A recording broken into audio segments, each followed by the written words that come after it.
And I just made a lot of videos at night. Close the door so the cat can't get in. Doughboy laying there, motherfucker. Alright. So I've been playing Magic for a while, and recently just got back into it, and this has been my kind of comeback to Magic deck. So I'm going to kind of go through it with you, and I recommend you guys try this deck, or tell me some improvements, because I don't know, I've gotten fourth in 2 tourneys with it, and I kind of need that extra little oomph to bring it to pro status. So let's get this done. First guy, 1 cost Loam Lion. Loam Lion gets +1/+2 as long as you control a forest. I just added him in. Overall, he's a pretty solid card. I mean, possible 2/3 on turn 2. Pretty nice. I kind of need more guys to throw in there as fodder. You know how it is. Next guy, real star of the deck. I don't know if you can see. Kor Spiritdancer. Now, any Aura deck is not. It isn't, but you need these bitches in here. These bitches rock. Kor Spiritdancer. She gets a +2/2 every time you pop an Aura on her. And also you get to draw a card, so I mean that lets you draw more land, more auras, more of anything. It's just 2 really great abilities on a 2-cost monster. This thing is the backbone of my deck, and you'll see later some combos with it. Next card, Kor Skyfisher. Oh shit, dropped it. Kor Skyfisher. 2/3 for 2. Returns a permanent back to my hand. You'll see in a little bit it actually activates. Helps me use my landfall ability more often. Pretty great card. I mean, I have 3. I needed some defense against flying monsters too, and it seems like if I don't get the right cards early, my old version of this deck would get stomped by flying. Next guy, Aura Gnarlid. Once again, a great card for an Aura deck. He's a 3-cost 2/2. He gets +1/1 for every Aura on the battlefield. So what I usually do is power up my Kor Spiritdancer to ridiculous levels, and then place a couple of these guys out for defense. Plus, they can also attack directly, since creatures with power less than Aura Gnarlid can't block them, and generally their power is going to be less than this guy, so makes for some great damage, great defense. Fucking awesome card. He's great synergy with Kor Spiritdancer.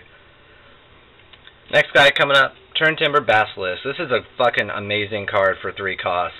It's a 2/1 with Death Touch and Landfall. When a land comes into play, you can force a creature to block it if able. So he's pretty much my assassination tool. If I get my Hyena Umbra on him, then he gets first strike, and he literally is an assassination tool. I get Kor Spiritdancer, or not Kor Spiritdancer, Kor Skyfisher, to activate his landfall ability more often, letting me take out more critters, so I can thus hit him directly if I do not already have canopy cover or something. Next guy, Protein Hydra. This guy is an absolute monster. If my auras kind of go through, this guy really always comes through. Protein Hydra enters the battlefield with X/1/1 counters on it. If damage would be dealt to Protein Hydra, instead prevent that damage and remove that many 1/1 counters from it.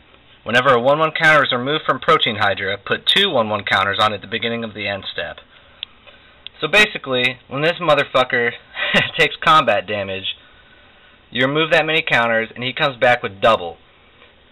So, I mean, they're going to be really torn whether to block this guy or not to block him. And if I put something like canopy cover on him once he's powered up, it can be a really rough deal. Put lifelink on this bad boy too, and it's going to be a really hard decision for the enemy whether or not to block him or not. It's a double negative for them. Double positive for me. Anyway, next card, Hyena Umbra. It's cheap, 1 cost +1/1 and first strike. It works great on my Basilisk. Works great on Spiritdancer, Gnarlid. It's just cheap, and a lot of my creatures get powered up for having auras anyway, so it doesn't really hurt anything. This card's pretty important. Spider Umbra. Like I said, I kind of had a weakness to flying before, but this bad boy gives me +1/1 and lets me have reach so I can block flying creatures. And what was I going to say before? Oh yeah, both these guys have totem armor, just for the record, so if my creature takes combat damage enough to kill it, I can instead sacrifice the aura and prevent that damage. So I'll point out if something has totem armor. Lifelink. What can I say about this card? This is one of the cards that makes this deck succeed. Because my creatures get powered up generally, Spirit Dancer and Gnarlid for dealing damage, or for having auras. And so having these powerful creatures that are unblockable, hence Canopy Cover, I can gain potentially a lot of life, and it helps stall out for when I can get some of my bigger auras. Just fucking amazing card. Next, recent new addition, Nimbus Wings. I needed some more defense against flying, and I figured a flying Protein Hydra would be pretty damn scary under the right circumstances.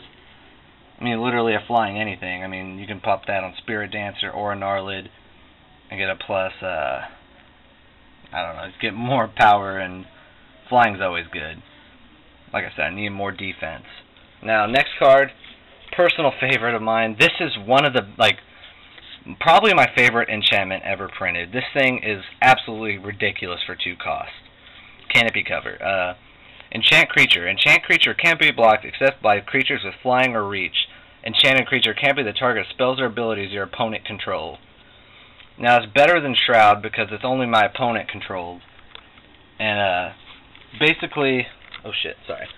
Not being able to be blocked by creatures except with flying or reach is almost unblockable. I mean, unless they're generally running like a flying deck and stuff, you're usually going to get through. And when you pop this aura on a Spirit Dancer or Gnarlid, you're going to get power with it. So, generally, even if they have flying, it's not that big of a problem. And this is why this deck succeeds. This and Lifelink. Because this card makes my ridiculous creatures unstoppable. Next, I got Naturalize. You know, utility. You know, not much to say. 2 costs. Taking out an aura or an enchantment or an artifact. That's just awesome. Then I got, what is this? Solemn Offering. It's pretty much the same as Naturalize, except costs 1 more and I gain 4 life. I needed to balance out. I got 10 and 10. 10 white monsters, 10 green monsters, 10 white enchantments, 10 green. It's usually how I like to run it, so I wanted pretty much something like Naturalize, but a little bit better, so that's why I threw that in there. Bear Umbra. On Spirit Dancer, it's a plus 2/2, and when I attack, I can untap all the lands I control. This is a pretty great card. I mean, on Spirit Dancer, that's an easy plus 4/4, or a plus 3/3 on Gnarlid. And when that beast attacks, it untaps all my lands so I can lay down more blockers, play more auras. It's just an awesome card. Way better than my next card, Mammoth Umbra. I mainly just have this in here because on Spirit Dancer it's a plus 5/5, and Vigilance is pretty nice if I don't have many blockers. It's kind of expensive. It's a 5 cost 3/3, but Vigilance is nice. I didn't want too many of these in here, so it's got totem armor. That's why I threw it in there. As for land, guys, I got 6 plains. Or no, sorry, my bad. 7 plains, 7 forests, 4 Sun Petal Groves, and a little note on these. If you're running a green and white deck, these will run you a little bit of money, pretty costly, but they're absolutely worth it. They don't come into play tapped if you have a forest or a plains, and they can count for either mana. It's just a really great card. You should spend the extra money on this. And then I got Grey Pelt Refuge.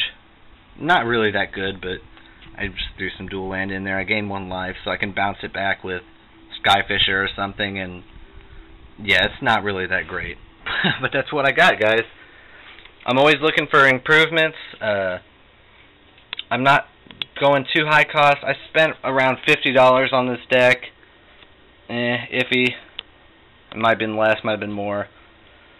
But it's overall a great deck. It's, like I said, it's won me 2 4th places, and I think it has a lot of room for improvement. So if you guys can kind of point out some flaws, and I'd be happy to hear what cards I should put in and what you think about the deck. So this has been the Bellamy 1, and expect some more Magic the Gathering videos.